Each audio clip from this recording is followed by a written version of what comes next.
Hello and welcome to the live. Nice to be back. I am around this week, but then I won't be around next Sunday, and possibly a couple of Sundays after that, because I'm traveling to Asia for preparation for the Polyglot Conference in Singapore for next year. So I wanted to actually have a nice talk about language learning generally, answer your questions and talk to you and see hopefully if I can answer any things that are important to you. And as ever, it's a pleasure for me to be back with you. I'm always very happy to be in your company. And I want to just say as well that I got some really nice and some mixed comments about my live last week. From following on from that, there were a number of really good comments in the language therapy groups I run that really struck a chord with a number of people. Other people said that they found it a little bit basic. And my suggestion is, if you're listening to these lives and you find them not for you, then that's fine.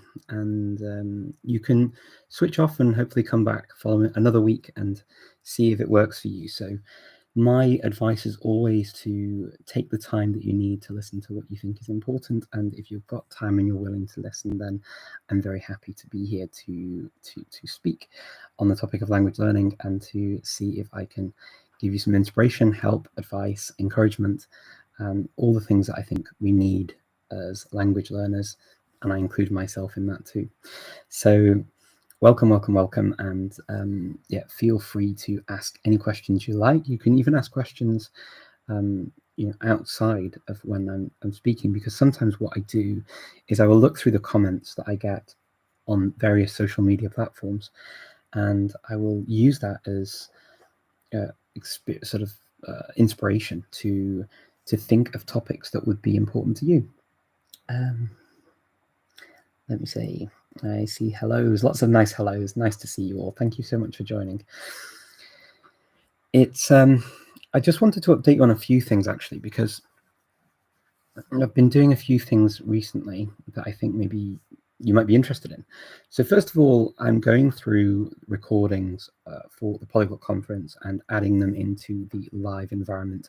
If any of you are interested in looking at some of these recordings, interviews, presentations, and also language lessons ahead of them being made public, and some of them may never be made public, others will, you're very, very welcome to sign up. It's a voluntary donation that you make if you want to sign up. And you can do that just by going to the polyglotconference.com website, click on global, click on register, and then it takes you to the Eventbrite page for the extra time part of the event. Now, there are ongoing language sessions there. There's a program where you can look for things going on in your time zone, and it actually automatically shows you what's going on live. But also in the Saturn Theatre, where we keep the recorded stuff, there are lots of things going up. Today I put up a talk on Cornish. In fact, it was a Cornish lesson, Manx, and a Hindi italki lesson as well. And I'm going to be working on more of those over the coming weeks and months, and putting more of those up. And even the Cholula talks will go in there first before they go anywhere live. The other thing I wanted to draw your attention to as well is something completely free for you to use, and that is I'm starting to add the live stories, the link stories, in 3 other languages that don't appear on Link. And I have the permission of Link, Steve Kaufman, directly to do this.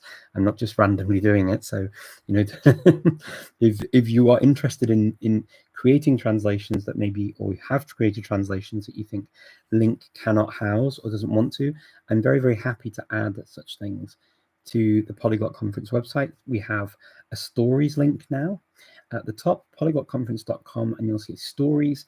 And I've got 10 Ladino lessons up there, 1 Nahuatl lesson up there, and one Sorani Kurdish lesson up there.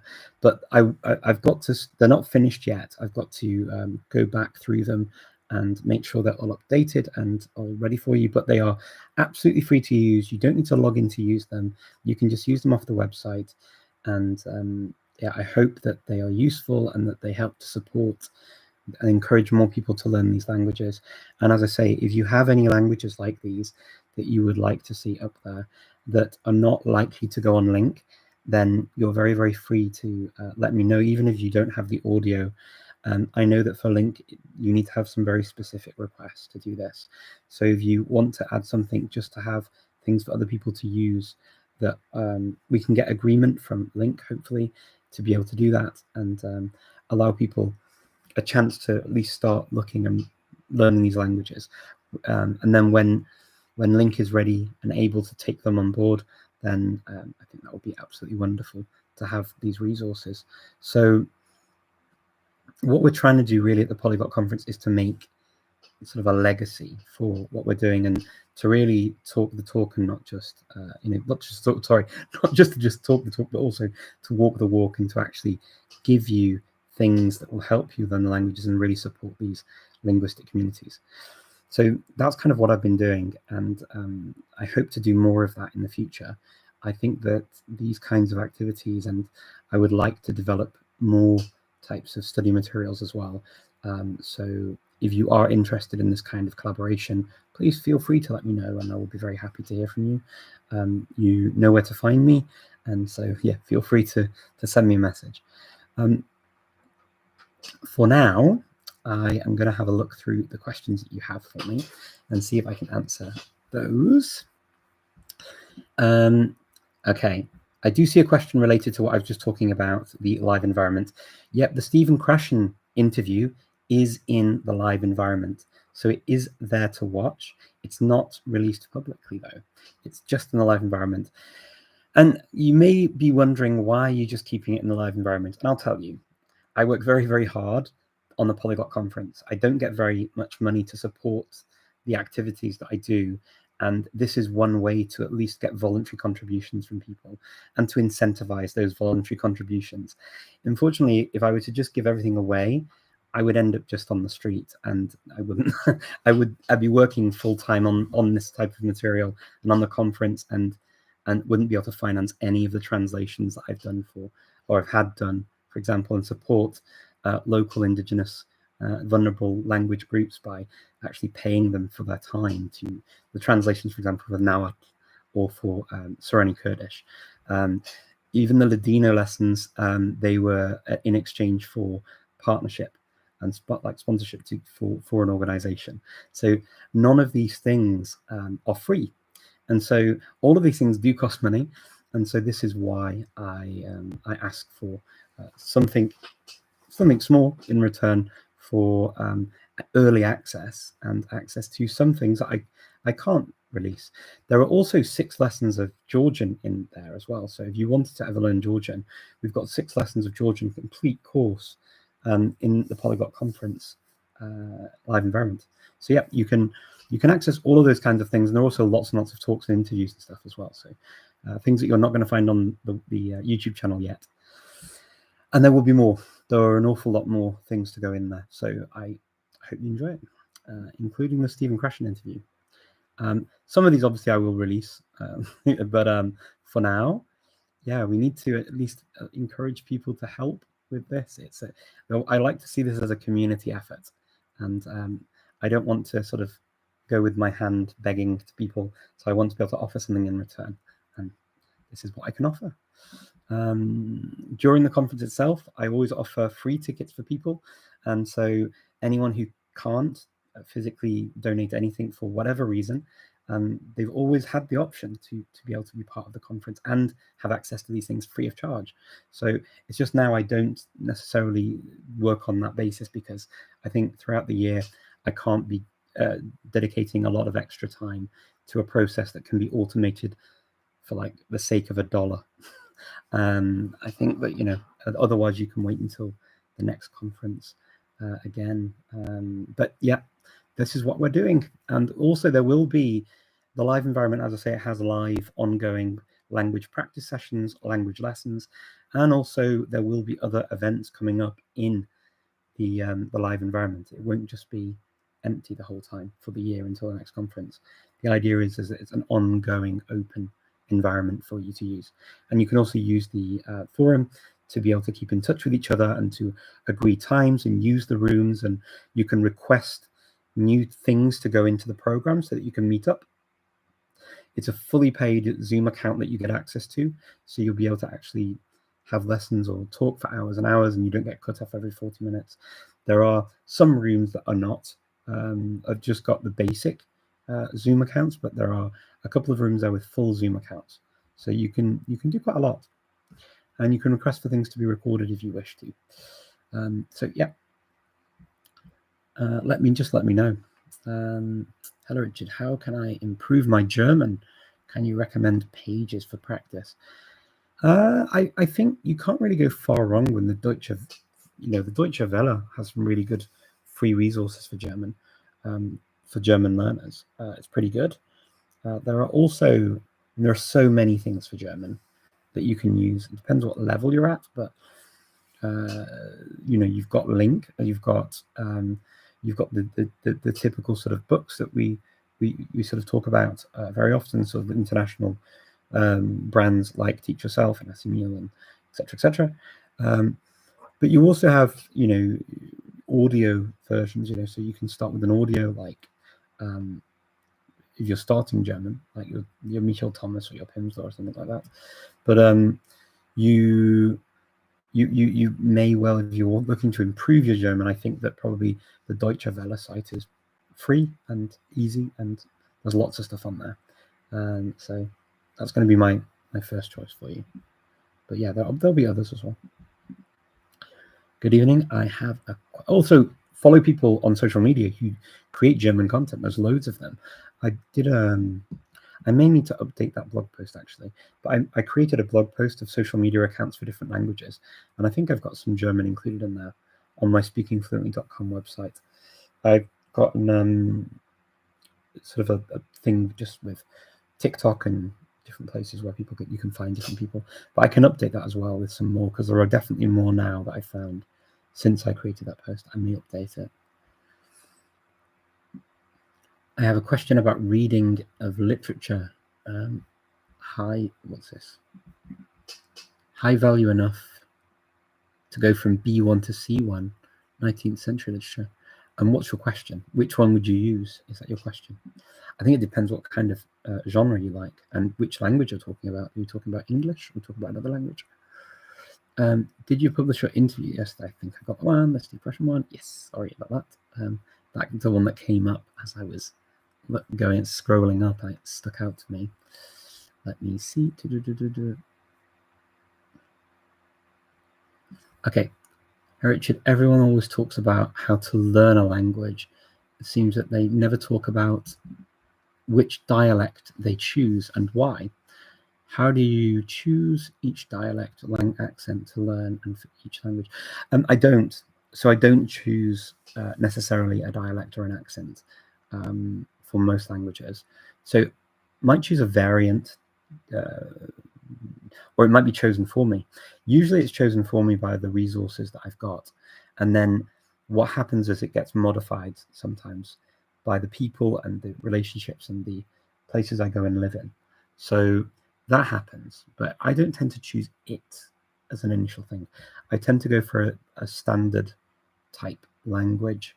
Depends on, you've got languages that have different variations, right? So you've got, you could use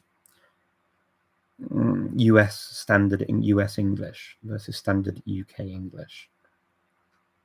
When I say standard UK English, I guess, it would be sort of a southern received pronunciation that you normally hear and see in these books, in terms of pronunciation, but then also an accent. But then I would say that, you could then make a choice whether or not you're more interested in the US or the UK. So you would then go for whichever one. But that's kind of countrywide. I don't know if that was your question, but I think that would depend on what you're most interested in interacting with, in terms of media, in terms of comedy, in terms of people, or who's around you, what's around you. So yeah, normally my surroundings dictate which accents and dialects I tend to gravitate towards, I would say.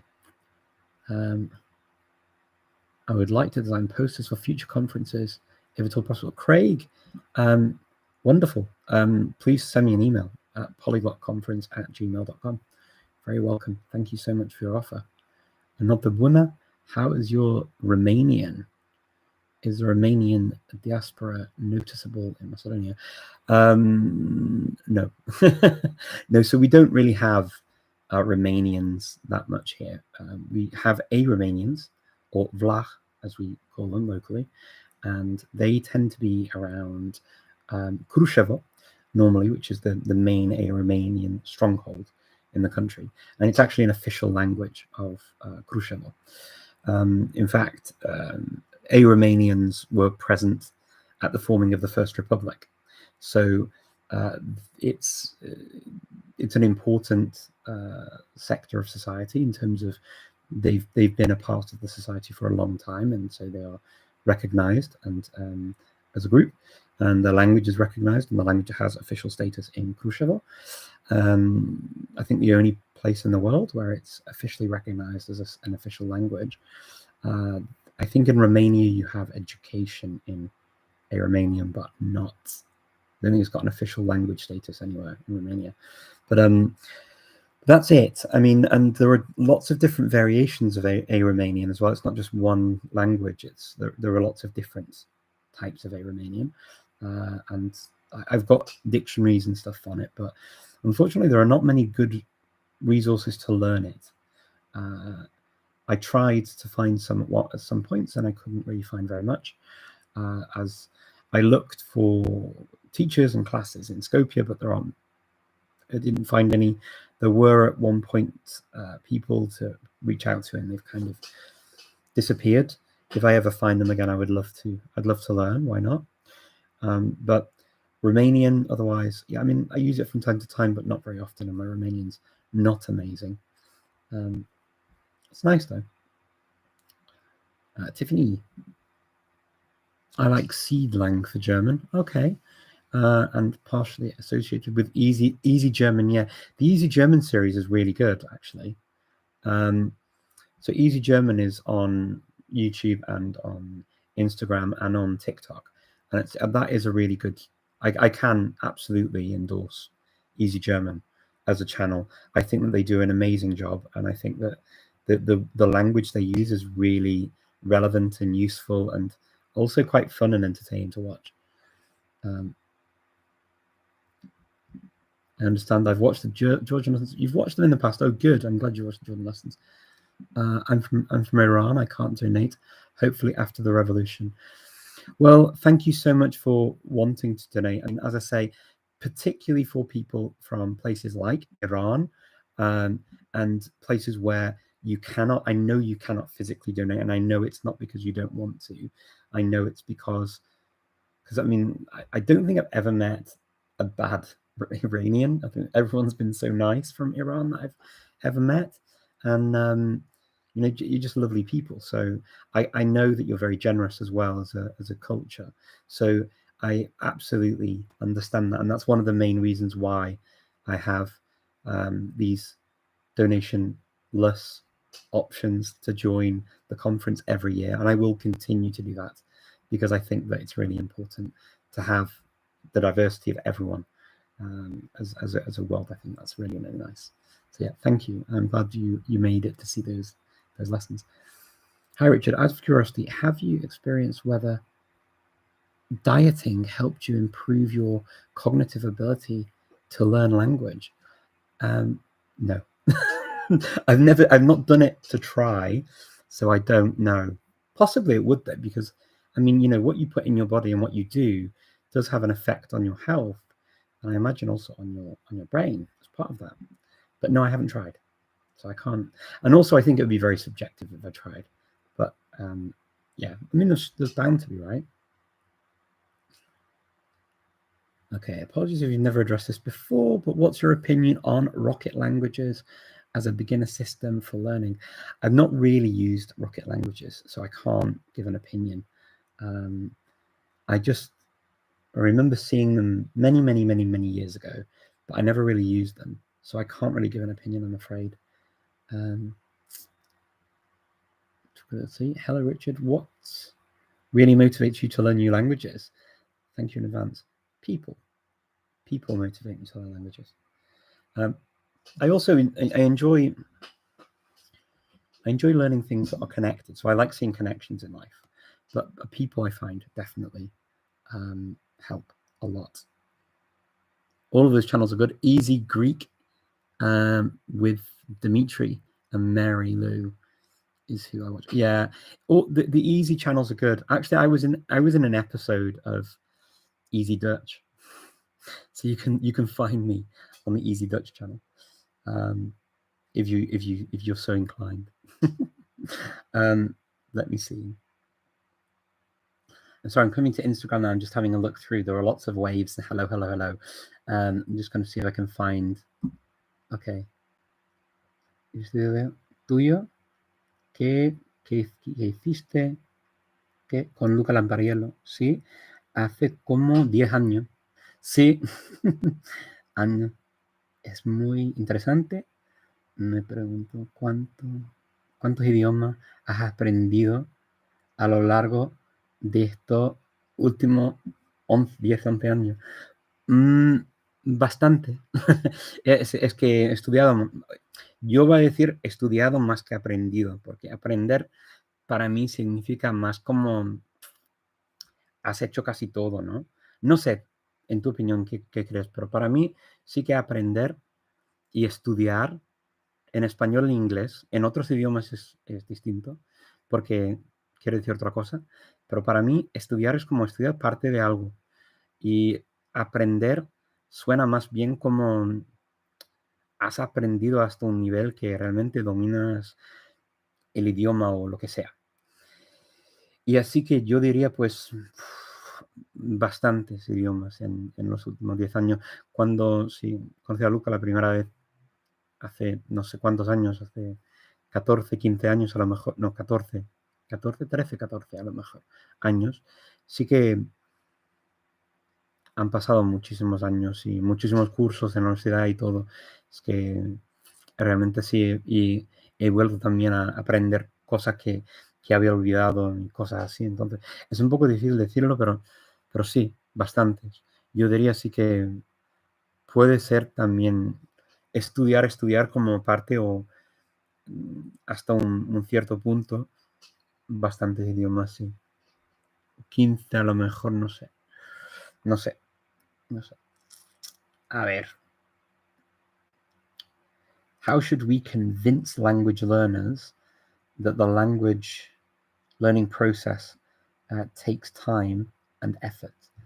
I'm a big fan of yours. Thank you very much, Rodrigo. That's very sweet. Do you know what? This is the biggest thing that I come across ever. And I repeat it so often, but it's super difficult because I think there are a number of things that go on in life that we have sort of internal and external factors, right?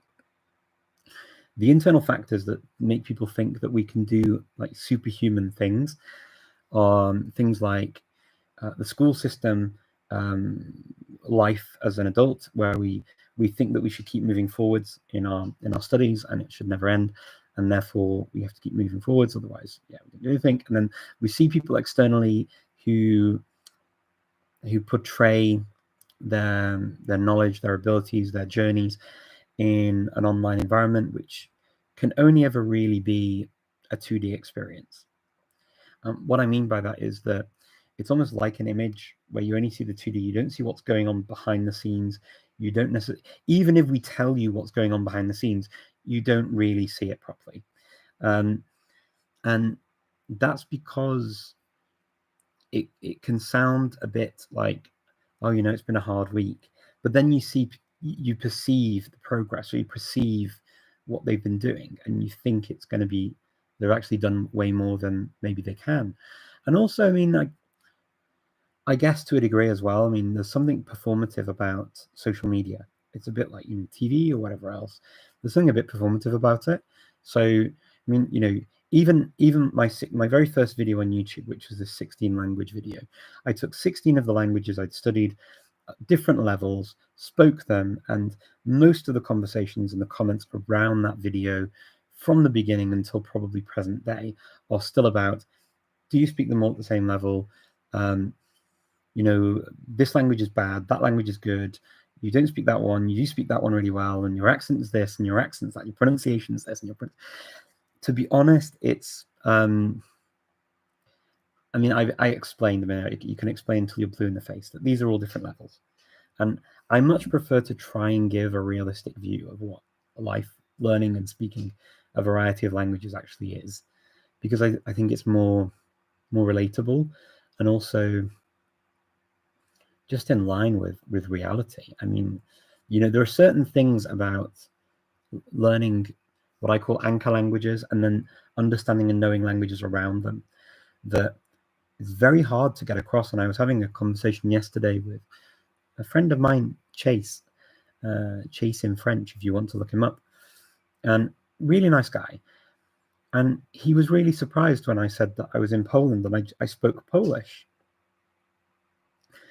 And like, if you watch if you ever saw my BBC interview where I spoke in Polish, that Polish segment was part of a 30-minute monologue by me covering probably about 30 languages, right? The TV crew just asked me to say something in all of these languages really, really quickly in like 30 minutes. It's just no time to change from one language to another. And it's also very unnatural to do that. And you're saying very odd things sometimes too. It feels very weird and very unnatural. So the perception from that is that I don't speak Polish. And my Polish isn't great. I'm not going to pretend my Polish is perfect. It's not. And my accent can be a bit weird. It can sound a bit Czechish to Polish ears. But when I'm in Poland, I don't need to speak English. It's a Slavic language. I've had a Slavic language as a home language for 17 years. I studied at university in Czech Republic. And so I feel very at home listening to almost any Slavic language. I can hear it. I can watch TV in it. I can follow the news. I could follow lots of stuff in these languages. I could read things. I could read books in these languages. It's not a problem. But my reproduction of the language is not going to be the same level for all of them, obviously. So he was surprised. And one of the realities is actually you can sound better or appear better than you actually are in the language because of other knowledge from other languages. But the other side of the coin is also true, that sometimes people expect you to do the same with unrelated languages that clearly you can't do. I mean, you can't. It would be impossible, for example, for me to, let's say, I mean, I've started trying to learn Ukrainian twice, stopped. But that's not because Ukrainian's hard. It's because I just had other things going on. But let's say, for example, I say to you, okay, I'm going to start Ukrainian, I'm going to start Maori, right? And I say I'm going to learn both of those languages. I'm going to actually go down, learn them, speak them. I can guarantee you that my understanding of Ukrainian within a couple of months will be like, and my understanding of Maori will go very, very, very slowly indeed. It's just the way it is. It depends on how similar some languages are. So I think that perception is super difficult to communicate in terms of like my perception of how my reality is, and then your perception of me and my reality compared to the actual reality is, for me, there's always going to be a mismatch of expectations. And I think we do this not just with other people, but also within ourselves. So I think these are all the issues that I see with this. And I think you could talk about this topic till the cows come home. And I don't know if we'll ever reach a true conclusion. The only thing I can do is promise you that I will always try and be as real as I possibly can. I say things that are not particularly great for like selling a language course or whatever. There is no one way that works. They all ways potentially can work for learning a language. It's just that it depends on you, it depends on your time, it depends on so many things. There are certain truths to language learning, certain truths about language and where you're coming from. but it's just for general advice, super, super difficult to generalize. Okay. There's a majority of languages on the waiting list that I have wanted to start learning and didn't know they weren't available. Oh, what kind of languages aren't available? I guess there are. I mean, you mean like for like courses and stuff, right? There are loads of languages that definitely don't. I think it's so hard. Question: if you could make any language the lingua franca, which language would it be and why? Always wondered what your thoughts are about this. Well, clearly Macedonian. No, seriously, I mean, like, I don't know. Yeah, I mean, it would be. It's quite difficult actually to answer that question. But I mean, you know, it's never going to be a popular answer, is it? There's always going to be a lot of people that are going to be very unhappy. I actually quite like the sound of interlingua, but as like an auxiliary language that doesn't belong to anyone. But again, it's very Romance language heavy. I mean, that's what it's based off. Like Romance languages in English, so but it's not going to work. I mean, yeah. Esperantists might want Esperanto again. There's a lot of people who wouldn't want that. So I think it is hard when you have a language. I think it's look. I mean, for good or bad reasons, English has been adopted by so many people at this point, and actually, people outside of the UK and the US tend to fight even more strongly for it as a lingua franca, which blows my mind sometimes. How do you learn any language in a few weeks? You don't learn any language in a few weeks unless you speak. I mean, languages that are very, very similar, you might be able to get buy-in, but no one's learning any languages in a few weeks. It doesn't. You can learn some of a language. You can study some of a language in a few weeks. And sometimes you might be able to even converse to a very basic level after a few weeks. Or sometimes even talk about topics that have got a lot of shared vocabulary within a few weeks. But no one learns a language in a few weeks, really. I mean, like really learns a language. Like I think most people colloquially mean learn a language. And it's very difficult. You can start communicating, possibly. Do you have any tips to find a multilingual job? Actually, I do. I do. You have to make your job multilingual. The reality is businesses will not get enough candidates to speak all of the languages that you might want to use or speak for your job. So you have to actually make the languages fit your job. This is what I've done. I haven't necessarily gone after jobs where I speak lots of languages. Normally it's just I'm hired for a particular language or region or skill, and then I add extra value to that role by speaking other languages. But I've never seen a job where I need to speak more than, I think, the few languages maybe. I mean, I've seen jobs maybe where I've been advertised for like 4 or 5 max, but in terms of like jobs I've gone for, the last one that I went for and actually applied to work was for German and Spanish, and I just started using my other languages for that role.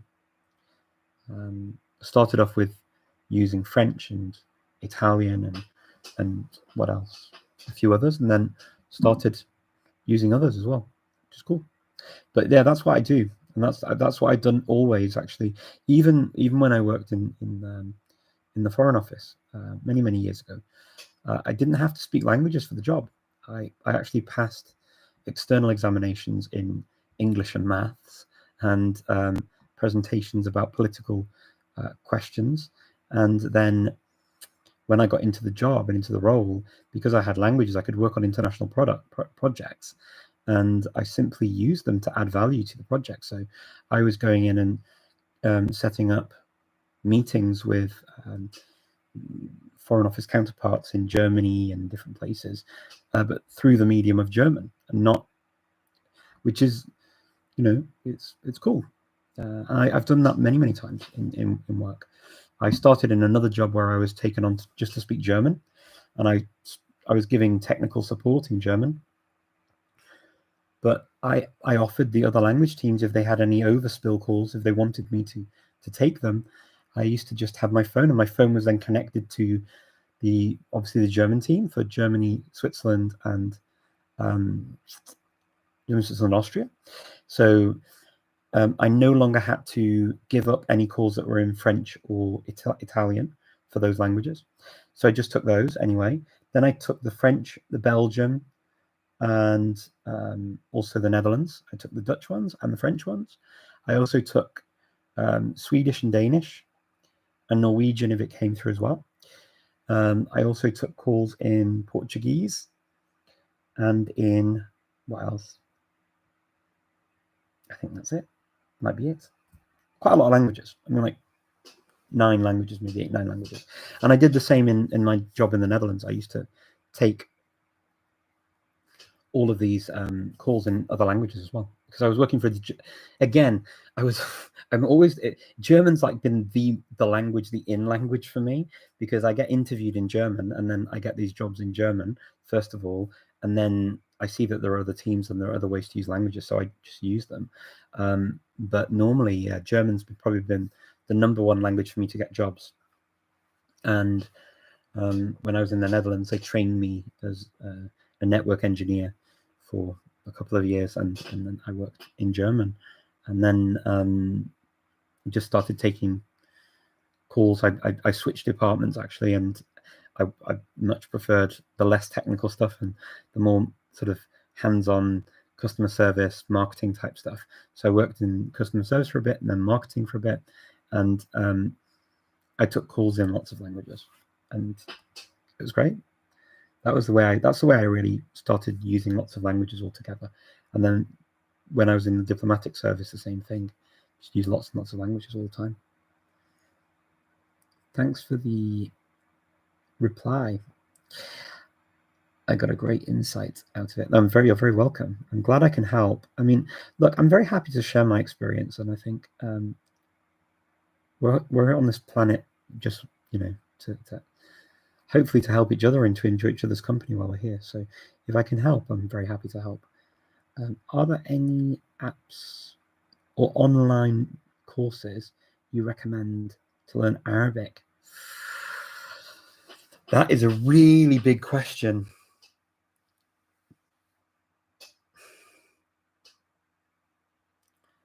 The short answer is no, I don't. I think if you'd asked me this a few years ago, I possibly would have just said anything that teaches you MSA. I'm slowly moving away from advising people to go to MSA, actually. I think I would possibly tell you to learn one of the local variants in one of the countries, because I think, first of all, it's easier to start communicating. And secondly, but then there are not many great places to find these materials. This is the only issue. I mean, Al Jazeera has things for Arabic learning if you are interested. So Al Jazeera has their own sort of, like the Deutsche Welle. They have, Al Jazeera has like German resources.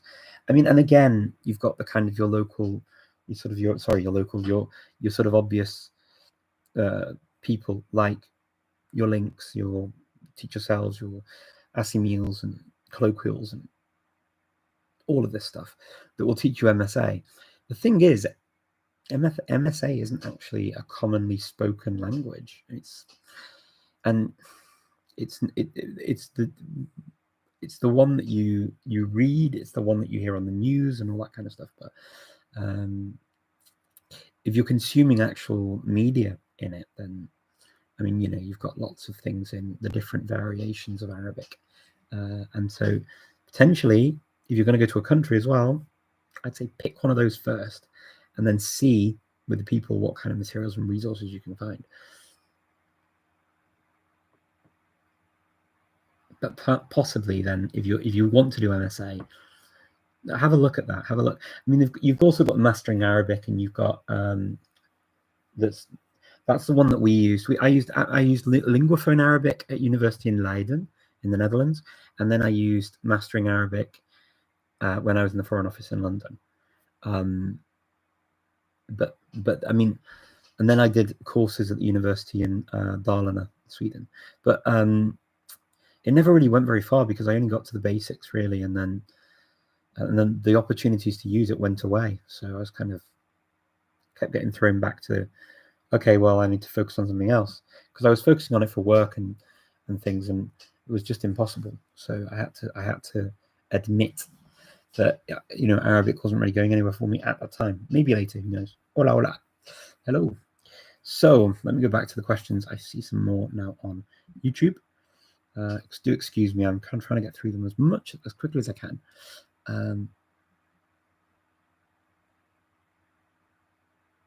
Okay, there's quite a few actually here. Okay. Do you believe that after a certain age it is impossible to get a native level accent in a language? I don't know, Shane. I don't think that anyone ever has. After, well, wait a minute. Are we talking about like kids or adults? Or I guess, like, generally speaking, a native level accent, is it possible? Very tough question. I think that there are always going to be tells after a certain age, and maybe that age is somewhere where the sort of, when we talk about sort of child language acquisition, first language acquisition, which is, you know, around puberty, where it goes off in the brain. I guess they used to always talk about the age of 11, but I think linguists now don't talk about that anymore. That's what I learned when I was at school, but now they talk more about kind of puberty, and that kind of fits in with my experience of meeting children who moved to certain countries at different ages. So I've met kids that moved to a country at one age, like 11, 12, and you could tell that they hadn't grown up there all their lives. I'm talking about the UK, okay, not other countries as much, but sometimes other countries too. But then I've also met children who moved over when they were 13 and couldn't tell. And so I think probably the puberty thing is probably an important factor. I guess that's just, you know, with how our, you know, the chemicals in our body work, right? So after that point, you can get possibly a native level like accent, but I think that there are going to be tells, and some of the tells will be because of psychological reasons. For psychological reasons, like, you know, you didn't grow up there, so you can't mask that 100% of the time. So that's one reason. The other reason is that there's always going to be kind of a slip, and unlike somebody who grew up there all the time, they're not going to be care really about it. They're just going to laugh it off and say, you know, I just made that mistake. But because people know that you're not from there, and you know you're not from there, your reaction will tend to be different. So yeah, there might be something a bit wonky that you say, a word or a phrase, or but it tends to come up. I've not really met anybody. I mean, like, take my first language is English, right? I have never met anybody who's learnt English and not sort of gone through the school system in the UK from, say, after the age of 13. I'm going to say, okay, but might be a little bit late. Might be some flexibility. Might be to 14, 15. But I've not met anybody who's been through the UK education system, who's not been through the education system, who sounded to my ears like me, or someone who I have mistaken for somebody who did do that. But that doesn't actually matter to me at all, because a native level ability in the language is what counts. The accent is, like, really doesn't matter. But yeah, if that's what your question was, so that's what I'm going to answer. No, I think probably the puberty thing is probably important. I don't know exactly. It'll depend from child to child or individual to individual how where that sort of cutoff is, and also how close to a native level sounding accent you can get will depend as well from individual to individual.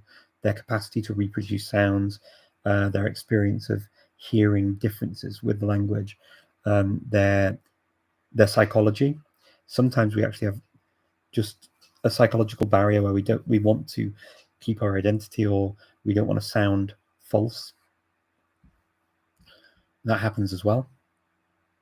So yeah, this isn't an easy question to answer, but I hope, Shane, that I at least gave you as truthful as an answer as I possibly can from what I've experienced. I'm very happy for anyone to chime in on these things, by the way, if you have any more experience. Going off dialects, in Greek, I'm still trying to understand the difference between Athenian and Rhodian. Yeah, Greece has some interesting different accents, actually. The one that I'm most exposed to is the one from the Macedonian region Greek in Greece, particularly Thessaloniki. So the very, they think they call it the dark L. This la la la la la la, and that's very typical of this part of the Balkans to have that l sound. And in fact, in other parts of Greece, they say that they sound like the Smurfs because the Smurfs have the song la la la la la la la la la. So any Greeks listening, you will know what I'm talking about. Yeah, it's quite I think it's quite sweet, actually. It's a joke, but I think it's quite a sweet joke.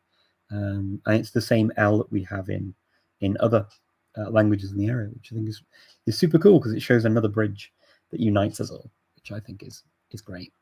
I have two questions. If you had a chance to go back in time and make certain decisions again, would you like to change the order of some of the languages you have learned, and why? No, I wouldn't like to change anything. And I don't say that because I think what I did was the best. I say that because I don't know what the outcome of those changes and decisions would have led to. So I mean, it's a bit difficult, right? It's a bit like saying, can you imagine a completely different life? Possibly, but how do I know I would be happy in that life either? Or as well, it's not an easy thing to imagine.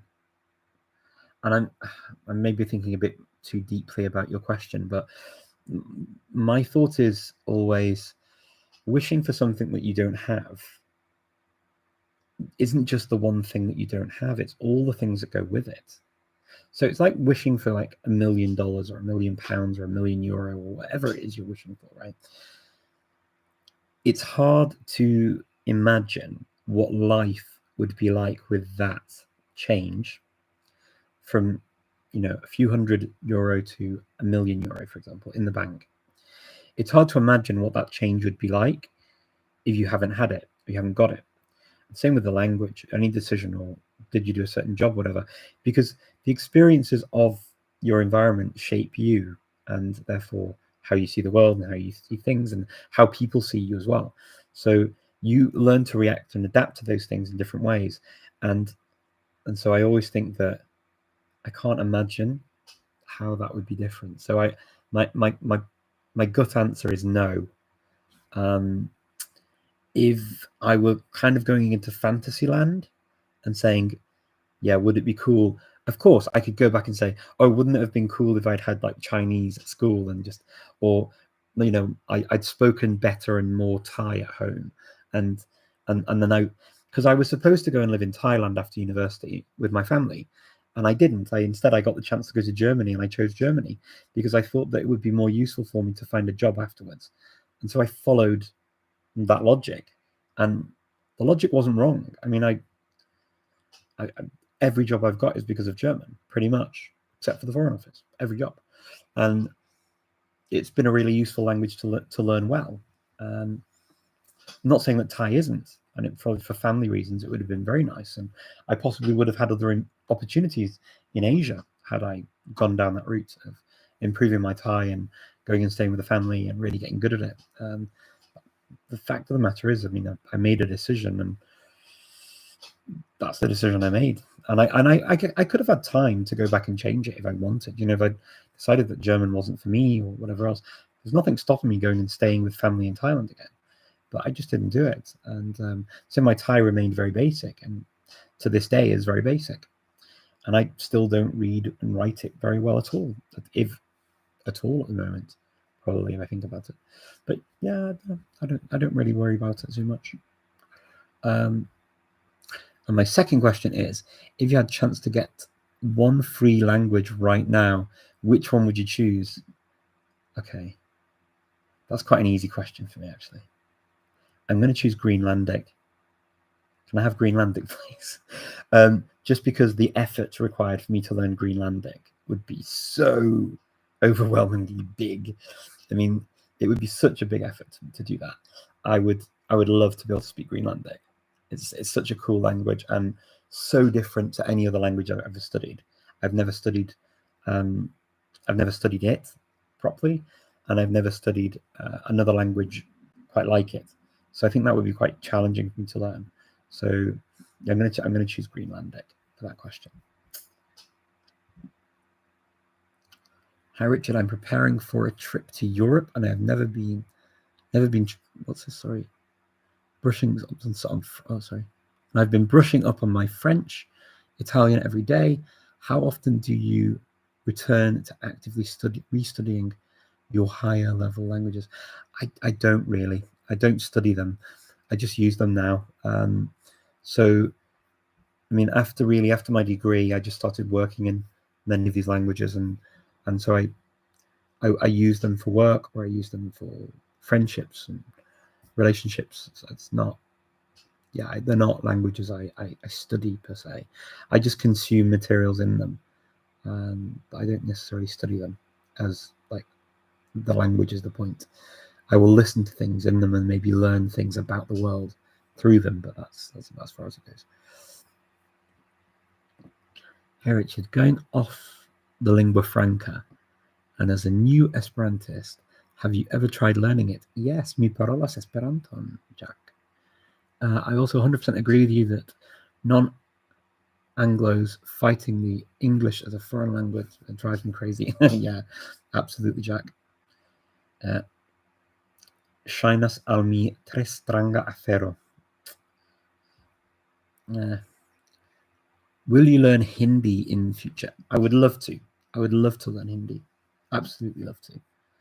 I feel, I don't know, I think maybe, you know, in a weird way, I feel this weird kind of link to India, Pakistan, and Bangladesh in particular. I think it's the history of the UK. It's also the fact that many of my best friends' parents came from those countries, mostly from Bangladesh, actually, but also from other parts of India, Pakistan, and Bangladesh, but yeah, mostly from Bangladesh. And so I've always had this feeling of a link, of a kind of, they're my cousins. And so yeah, I'd love to learn. I'd love to learn any one of those languages, to be honest. Bengali probably is one that really calls to me. Hindi, I think Hindi too, I would like to, but yeah, I mean, I guess if I were to choose like a sort of an order, I probably would have said Bengali first, and then the others. But yeah, I mean, I'd like to, there isn't a language that I would say no to. Surprise, surprise, right? Hey Viv, good to see you. Let's see. Why would we want to fool someone that we are native?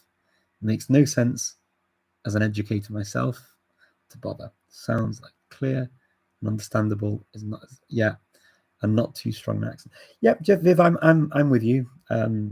Why? Yeah, why pretend? If you get found out, people are just going to be miffed, angry, feel a bit strange. Why would you pretend? Yeah. My brother-in-law is Thessalonian. Oh wow, You can share the la with him. I'm learning French, and it is enough to read a lot of 19th century literature to go from B2 to C1. Look, to be fair, B2 already, you should be able to read most things. I mean, C1 and C2 are really specific things, right? With a B2, you've covered all of the grammar and you've covered a lot of vocabulary already. So you should be reading things at B2. I mean, at B1, you can start reading things for sure.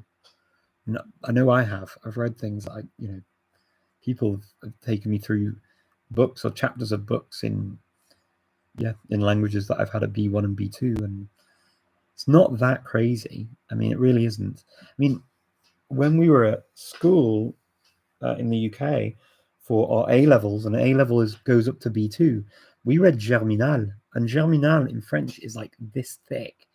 It's it's a serious piece of French literature by Émile Zola, and people in the class were not C1, but you can still do it. It was comprehensible input. I mean, there were words people didn't know, that people are not going to be aware of, but it was not a problem to read. In every language, I am quite fluent in Dutch, French, English, German, Swedish, including my mother tongue, Dutch, Flemish. I have an accent, more of an asset than a liability. My experience, absolutely. It's 67. See? Fantastic. Nothing wrong with having an accent. Nothing wrong at all. It shows where you're from, and the accent's quite nice, actually. There are certain accents that I really, really like in certain languages. They're just music to my ears. I may have shared this with you before, but one of the accents I particularly like is an Indian sounding accent. The d and the d sounds, I love it. And so I actually have so we all have sort of biases and sort of this nature for almost being biased towards or against certain things, like either discrimination or the other way around. And so being aware of what our natural biases are important. My natural bias is actually, when it comes to language and accent, is I almost believe everything that somebody with an Indian accent will say. And I love listening to it. I could listen to that accent. It's like my ASMR type thing as well. I could just listen to it all day. But it does mean that when I have an interview with somebody, I have to get somebody else to have an interview with that person, because I cannot be biased towards every applicant just because they've got an Indian accent. It's not fair. So, and I would just give them all a job if I were interviewing them all.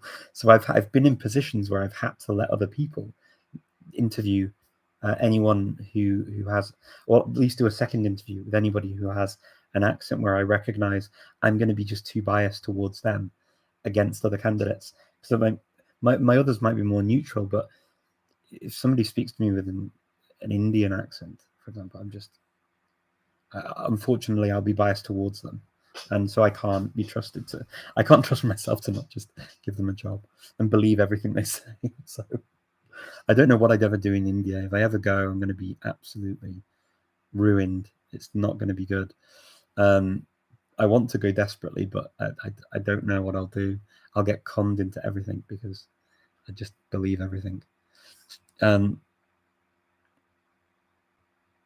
me see. You love classical. Well, I like that you love classical literature. It's quite cool. His English is very good. Having listened to many English voices, his daughters sound Canadian. Haven't listened to Canadian YouTubers. Oh wow, haven't listened to. Okay. Never learn Arabic. It's too difficult. Mohammed, that's terrible. It's not. There are people that learn it. It's fine. Mohammed, you're spelling. You're sharing untruths. It's great language to learn. Hello, Richard. How many languages do you think it's possible to learn and maintain at C1, C2 level? I don't know, Enrique. I don't know what the fascination with C1 and C2 is, to be honest. It's kind of a weird, right? So C1 and C2 exams, many monolingual first language speakers other languages will fail those exams.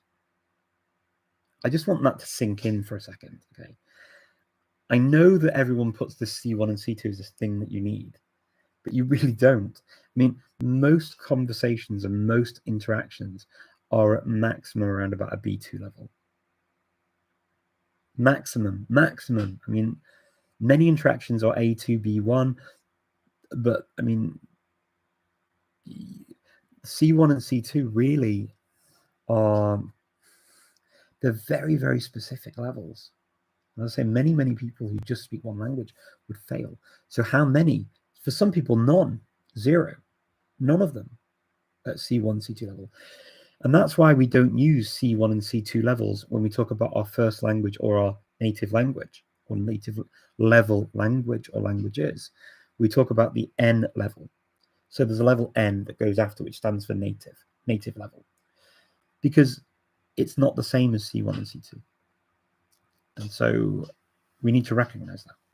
So yeah, from none to, I've met people who have had maybe, I don't know, maybe 8 to 10 maybe at that level. If we're talking about really advanced levels, or people who have passed that many exams. I've met people who have passed several languages at those types of levels. But again, not really necessary. And also, you don't keep that level. You won't be able to pass that exam on any given day just because you've done it once. You prepare to take the exam.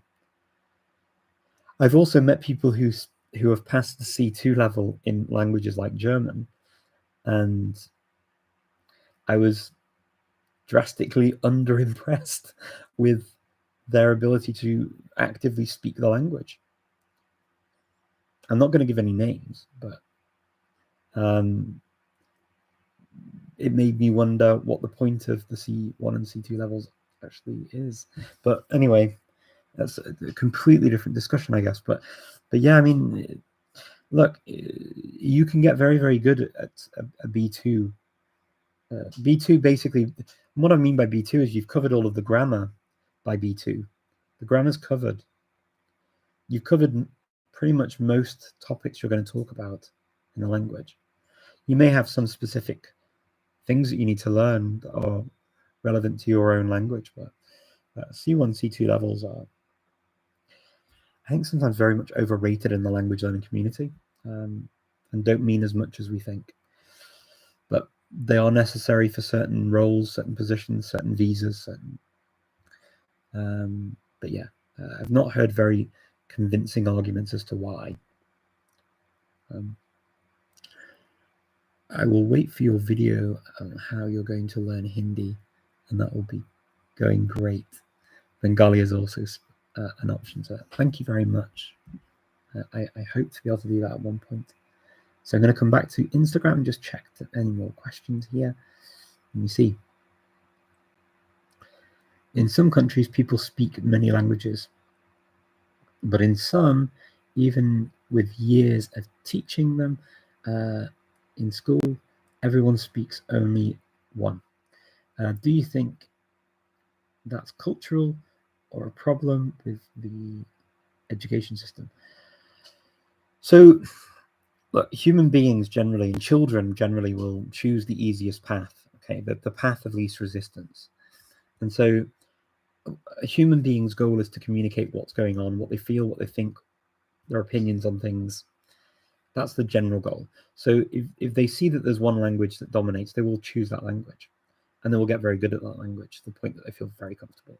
And so speaking another language will be work, a challenge. They won't feel as confident. They won't necessarily have the fine points of the language in the same way. And so the language will decrease potentially over time. That's a very human reaction. But it's very, very good for the brain to keep fighting that and continue to speak. And even if you make mistakes. I mean, look, I've been speaking Macedonian as a home language now for 17 years. Look, my Macedonian is never going to be like somebody who just grew up speaking the language. It's just not. And I'm under no illusions. But, and this is the big but, right? There are certain insights into the language that I will have that people who are monolingual do not have. That's also fact. Doesn't mean that I'm better, doesn't mean that they're worse, doesn't mean that they're better or I'm worse. It's just different. and different's fine, and it just is what it is. But yeah, the legend, very funny. Oh my word. Okay. ¿Cómo aprendiste el idioma español? Pues en la escuela y luego en la universidad, y luego también en Francia vivía con hispanoparlante, y luego en España y en la República Checa también estaba bastante tiempo con hispanoparlante. Así que, así. Hablando todo el rato. Thank you very much for your kind words, by the way. I really appreciate it. It's very sweet. Let me see. Okay, I think I may have got to the end of the questions. Okay. Let me see if I got to the end. I think I may have got to the end of the questions. Good morning. Hello. Let's see. I'll read these final 3 I think I've got on YouTube, and then I will go. Unfortunately, I need to disappear into the night and and get some more work done before I finish. As you know, I'm going to be off next week, so I'm around for my language learning therapy sessions, but I'm not going to be around from next weekend. Here we go. Richard, how do you remember words you learned, keeping in mind that you know many languages? Thank you. Language memory hooks. So I use hooks in my memory for words I already know that help me to retain and remember other words. So let me give you an example. Okay, so I should make a video on this at some point, but I will do. Okay, here's a word for you. Okay, so when you're learning Spanish, you learn the word peligro. Peligro means danger, dangerous. Peligroso, dangerous. Peligro is danger, right? And when we first hear that in English, we think, oh, danger, peligro. How are they even combined, right? How do you get to it? In Welsh, the word is periglis. Periglis is dangerous in Welsh. And you hear it more in Welsh than you do in Spanish, but it's related to the word peril in English. And we have the expression at your peril, which we use as, your own risk, the danger to you. So we do have the word in English, it's just we don't think of it so often as danger. So what I try and do is then attach the word peligro, periglis, and peril in my head. And that helps me retain the languages. Things like that. And then stories as well. Stories always help. Having stories that help bind the languages together. Sometimes what one word means and it doesn't mean another, and all that kind of stuff. So there are words that sometimes you will confuse, and it's natural as well. So sometimes making lots of mistakes helps with that. So remembering, for example, that the word żona in Polish doesn't mean woman, it means wife. Now, I learned this many, many times and the hard way, making lots of mistakes in Polish, talking about having 5 wives instead of like 5 women in a room who I was talking to, for example, or was friends with. There were 5 women in a certain place, and it made me sound like I was saying I had a 5 wives instead of 5 women who were in a room. But this is because in other Slavic languages, žena, ženčina, they all mean woman. You can actually use it as wife as well in many cases. That's a different story. But it's your typical word for woman, whereas żona is actually just wife in Polish, and kobieta is the word for a woman. So it was quite hard, but the stories and the experiences that go with it help me to retain words as well. So that's why I can relay that story now, because they stick out a lot in my brain. Sometimes it's visual as well. Sometimes it's visual stuff. Say Charles, how have you been? I've been well, thank you. Nice to see you. I hope we can meet here in Brazil again. That would be very nice. I'd love to go back to Brazil. I love Brazil. Hi, Richard. Hi, Richard. What would you suggest to someone who doesn't like interacting with people, an introvert, but wants to improve their languages, speaking skills? That is tricky. Preparing things that you want to say, maybe, if you don't want to speak to people. Getting feedback on them, maybe on the internet by recording it. preparing things in writing first, learning to be able to say it very quickly, very easily. That might help, but you need to be able to speak in a dynamic way. Because the thing is, if you just do it that way and you don't communicate with people very often, it's quite difficult to adapt your language. So sometimes there is a kind of a balance, a balance to have to sort of strike there, so that you actually get the experience of changing. Yeah. Žena in Russian also means wife. Yeah. So it's женщина, right, in Russian for woman. I remember that in Russian. I never had the problem in Russian, but in Polish, I did. How much does it cost on your Patreon to learn Polish? So I don't teach a specific language. What I do is I give you the tools to learn language through talking through the process.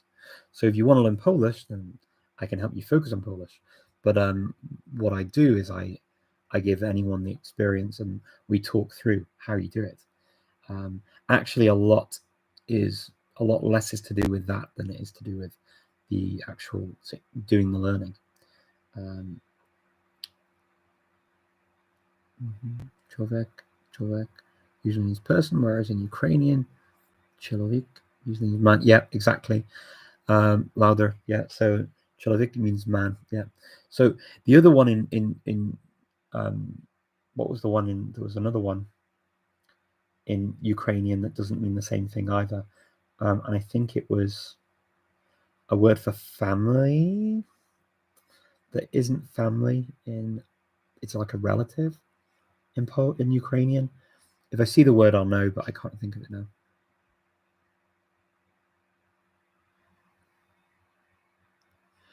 By any chance, do you know if there are any chances to teach Portuguese in the UK? Private schools courses, I'd like to become a Portuguese teacher for foreigners. Potentially. I'm not sure, but yes, potentially. Unfortunately, I don't have any links to give you, but yes. How was Mexico? Mexico was fantastic. Really, really nice.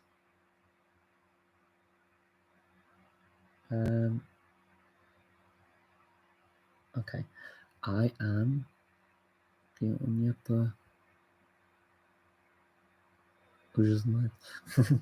okay. I am going to disappear for now. It was absolutely wonderful to see you all and to spend time with you. Thank you so much for keeping me company. And I will be back in a few weeks. What I will do is try and make some videos while I'm away and upload them to YouTube in the meantime.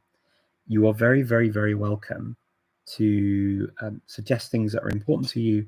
Write some comments. Let me know what's important, what you want to know about, and I will do my best to do that. I started doing a few things with etymology. So I did one about cocktails, which I kind of just had this thing that I wanted to find out where it was from. But I'm happy to do more of those kinds of things too. So if you've got words that you're interested in looking into, let me know as well. And in the meantime, have a wonderful few weeks without my lives. I will be back. So the week of the 19th of December, I will be around again. So that following Sunday, maybe Christmas, was it the 26th? The Christmas Boxing Day, we call it. I'll probably do a live then. So I'll be able to see you then.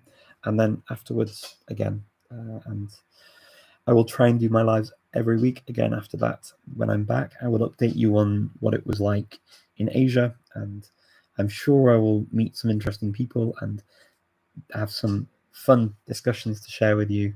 And yeah, if you want to check out my Patreon, feel free. And as I say, I send out invitations to live language therapy sessions and yeah, language learning therapy. And I will be back when I arrive from like the 19th, something like that.